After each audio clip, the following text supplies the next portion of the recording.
নগাঁও চহৰৰ মৰিকলঙত অবৈধভাৱে ৰেলৱে ভূমি বেদখল কৰি ঘৰ সাজি বসবাস কৰা লোকৰ বিৰুদ্ধে কঠোৰ ব্যৱস্থা গ্ৰহণ কৰিছে নগাঁও জিলা প্ৰশাসনে। আজি পুৱাই নগাঁও জিলা প্ৰশাসন আৰু আৰক্ষী প্ৰশাসনে জেচিবিৰ সহযোগত উচ্ছেদ অভিযান চলায়।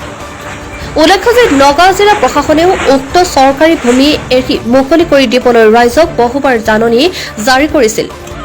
সেই লোকসকলে উক্ত চৰকাৰী ভূমি এৰি নিদিয়াত প্ৰশাসনে আজি উচ্ছেদ কৰে।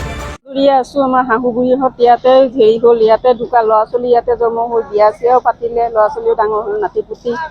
এতিয়া চৰকাৰৰ হেৰিত আছিলোঁ, চৰকাৰে কিবা এটা সুবিধা দিম বুলি ভাবিছিলে, নিদিলে কাৰণে এতিয়া আমি ভাড়া গুচি যাবলগীয়া হ'ল। নটিচ পঠাইছিলে এতিয়া ল'ৰা ছোৱালীলৈ এতিয়া নটিচ দিলেতো ঘপকেতো যাব নোৱাৰি, এতিয়াতো ভাড়া ঘৰত যাব লাগে। মোৰ গিৰিয়েকে মোৰ চাইকেলৰ দোকানহে আছে, চাইকেল ৰিপেয়াৰিং দোকান। দুটা ল'ৰা, এটা ল'ৰা পঢ়িও আছে, প্লাছ এতিয়া কামত সোমোৱাই দিছোঁ। সৰু ল'ৰা 17 বছৰ হৈছেহে এতিয়া। চৰকাৰক কি জনাব আমাক? চৰকাৰক কি জনাম আৰু, চৰকাৰেতো একোৱে নকৰিলে, একো এটা আঁচনিও একোৱে নাপালোঁ চৰকাৰৰ ফালৰ পৰা। একো আঁচনি পোৱা নাই। অৰুণোদয় আঁচনি এটা যে সেইটোও আমি পোৱা নাই।